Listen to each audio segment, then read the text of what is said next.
Omina Genki, pois é, vamos para a nossa segunda parte do roteiro pelo Japão, uma viagem de 22 dias. No último vídeo a gente fez os primeiros 10 dias. A gente chegou numa noite, dormiu, porque já era tarde, eu não tive problema de fuso horário, mas reservei o segundo dia, no caso, para ativar meu JR Pass e aproveitei para conhecer um pouco ali de Tóquio.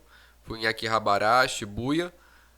Depois, no dia 3, eu fui para Hiroshima. E lá eu já cheguei tarde, porque Hiroshima é mais longe.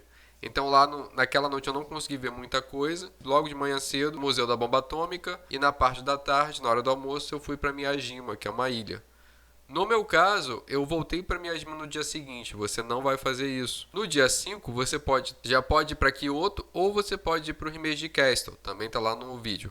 Mas aí vocês escolhem. Kyoto, ele serviu de base para eu poder viajar pelo Japão. Deixei minhas coisas ali toda manhã, eu ia para alguma cidade do Japão.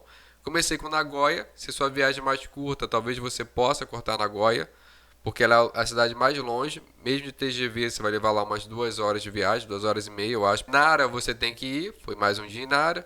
E aí, finalmente, nos últimos dias eu fiquei em Kyoto. Bem legal, você tem muita coisa para ver em Kyoto, uma região muito legal. Você pode ficar ali no Ryokan, que foi uma experiência única para mim. Tudo isso está lá no canal, gente. Quem quiser ver como é que foi a experiência, pode ir lá na playlist Japão, uma viagem dos sonhos, que você consegue ver. Mesmo que eu não tenha tido a melhor câmera, eu tentei levar vocês comigo. Vamos continuar então agora para a segunda parte. Sim, só uma errata antes da gente continuar. Quando eu estava em Kyoto, eu falei para vocês que eu tinha ido no templo Teryuji. E não foi nesse templo que eu fui. Na verdade, o templo que eu fui, que estava em obra, Kinyozu-dera. E foi esse dali que eu fui para Arashiyama. Então no dia 10 eu fui para Osaka. E lá para mim é um lugar formidável. Me arrependo de não ter ido mais um dia, porque pra mim tem aquilo que eu mais gosto, que é street food. Tem muita coisa pra comer. Eu tinha visto em alguns canais de YouTube localizações, lugares pra comer, conhecidos e menos conhecidos. Só que na vida real, quando eu cheguei lá, eu descobri que os lugares eram meio longes pra ir a pé. Lá eu pude comer o yakitori. Lá você também tem a opção de comer o takoyaki preto, que é feito com a tinta do polvo. Mas isso, por exemplo, eu não comi. Mas eu sei que existe, ou existia na época. No dia 11, eu fiquei de fato em Kyoto. Foi quando eu fui pro Ryokan. E eu já vou avisando que o Ryokan é caríssimo, é muito caro ir pro Ryokan. Só que eu queria ter essa experiência porque eu não saberia se eu ia voltar um dia pro Japão. E aí nesse dia, em Kyoto, além de aproveitar o Ryokan, você tem muita coisa. Naquela região de Gion, que foi onde eu fiquei naquele dia, é bem turístico. Você tem, por exemplo, a Matcha House, que é incrível. Então tá aqui, ó, quem quiser tem o vídeo, ó, Matcha House. Aí eu fiquei no Ryokan, muito interessante, tem muita coisa. A cidade tem o Pontocho também, que é o bairro das geishas.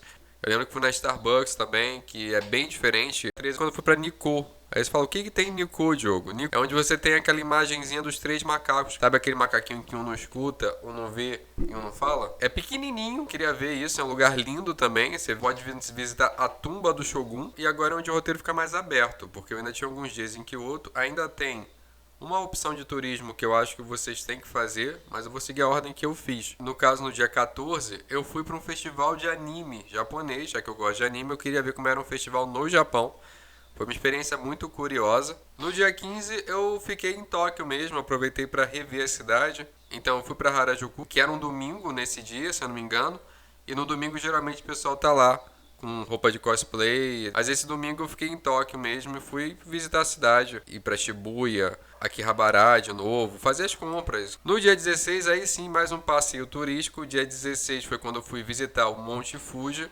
Não subi o Monte Fuji, porque o Monte Fuji você só pode subir no verão. Não que eu fosse ter capacidade de subir o Monte Fuji. O que você pode fazer é ir para Hakone, e de lá você tem a vista do Monte Fuji, que é mais um lugar que eu me arrependo de não ter aproveitado tanto. Em que sentido? O que é mais legal em Hakone, quando vocês forem, é aproveitar as paradas, onde você vai parar para poder ver a vista, tirar as fotos.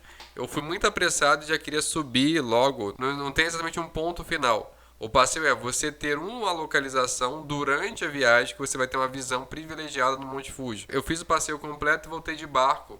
Foi bem interessante. O dia 17 foi quando eu fui para o Parque das Raposas. O Parque das Raposas foi um ponto fora da curva. Se você não tem tempo, não te aconselho a ir. Se você não alugou um carro, não te aconselho a ir. Se vocês virem no vídeo, vocês vão ver que foi um perrengue chegar lá. Eu tenho sentimentos adversos sobre o Parque das Raposas. Achei legal poder ir gravar e mostrar a experiência para vocês, mas sem dúvida, se vocês não estão de carro, se vocês não têm amigos para dividir o táxi, talvez não seja a melhor opção. Isso pensando só no deslocamento. Tem muitas questões quando você chega no lugar que você tem que assinar um termo de responsabilidade, onde você diz que se você morrer a culpa é sua. No dia 18 eu fui no Mirante para ver o Monte Fuji, também em Tóquio. Lembrando, gente, que nesses dias que eu estou colocando que eu já estava em Tóquio, eu estou dizendo que eu fiz de mais importante naquele dia. Mas eu chegava em Tóquio e ia fazer outras coisas. Então, por exemplo, em Tóquio você pode ir. Para mim, eu fui em Ikebukuro para ir no Sunshine, que é um shopping em Ikebukuro, que para mim era muito importante porque no meu caso eu gostava de um anime chamado Durarara, que é gravado, que é desenhado no caso em Ikebukuro, e eles fazem de fato uma coisa bem realista. Então você chegava em Ikebukuro e você reconhecia as paisagens que você tinha visto no anime, então pra mim foi legal. O Sunshine City é incrível. Ali tem inclusive um Pokémon Center. O que não falta são opções ali. Você pode ver a Skytree também. E toda tarde, quando eu voltava pra Tóquio, eu ia fazer alguma coisa. Então o que não falta são opções em Tóquio de coisas para fazer. No dia 19, lembrando que agora tudo que eu fizer é em Tóquio. No dia 19 eu fui para Team Lab, que é uma coisa incrível. Vale super a pena, é um lugar bem diferenciado, você consegue ficar tranquilamente muito tempo ali. E ele fica em Odaiba, maravilhosa. Se você tem dinheiro, é lá que você vai gastar. Eu lembro que lá em Odaiba eu pude um simulador da animação de Shingeki no Kyojin, porque Odaiba inclusive é onde vai acontecer alguns Jogos Olímpicos. Além de trem, ela é privada, então não importa se você tem, sei lá, JRPS ou não, você vai pagar ali pra poder entrar em Odaiba. E também eu esqueci de falar que é onde fica o Gundam gigante, né? Tem a loja só de Gundams ali. No vídeo que eu coloquei no YouTube, eu lembro que eu cortei boa parte dessa cena, porque por conta de direito autoral, mas está no meu Instagram. Eu vou deixar o link no primeiro comentário fixo. Para quem quiser ver a transformação do Gundam, você pode clicar lá. Lembrando, gente, se puder, compartilhe esse vídeo, curte, deixa o like. Tá bom? Ajuda bastante. Obrigado. No dia 20 deu a louca e eu resolvi ir para uma estação de esqui. No dia anterior eu vi que a estação de esqui ainda estava funcionando e falei, cara, eu quero ir numa estação de esqui. Eu lembro que estava com a garganta inflamada, foi super certo fazer isso. No dia 20 e no dia 21, que era o último dia, resolvi ir para a Disney também. A Disney Japão ela tem algumas peculiaridades. Primeiro que é uma Disney que não é da Disney, é a única Disney vendida para uma empresa. Você tem que escolher o parque para qual você vai. Eu não sei se isso é normal, mas na França você consegue comprar o ingresso tanto para um parque quanto para o outro no mesmo dia e ficar passeando entre os dois parques, porque um fica do lado do outro. Já na Disney Tóquio não tem como.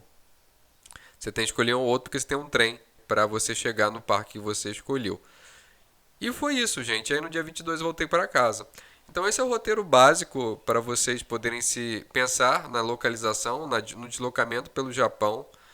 Se vocês quiserem, eu posso falar um pouquinho de cada cidade, porque mesmo que eu não tenha visitado a cidade completa em poucos dias, eu fiz muita pesquisa para ir. Eu acho que eu consigo dar algumas dicas ainda de Tóquio, eu consigo falar um pouco de como se faz para pegar o meio de transporte no Japão, mesmo que depois você se acostume. Mas aí depende de vocês quererem isso. De qualquer forma, vou pedir, deixa o like, curte, compartilha com seu amigo que vai para o Japão, que gosta da cultura asiática. Assista uma playlist do Japão, eu acho que vai ser muito importante para vocês terem uma ideia de como são as coisas. Essas coisas que eu falei, você ter uma ideia melhor e decidir o roteiro de vocês. Espero que vocês façam uma ótima viagem. E depois, se vocês fizerem a viagem, botem nos comentários o que vocês acharam. É isso, tá bom? Espero que vocês fiquem bem. Merci bien. Et à la prochaine.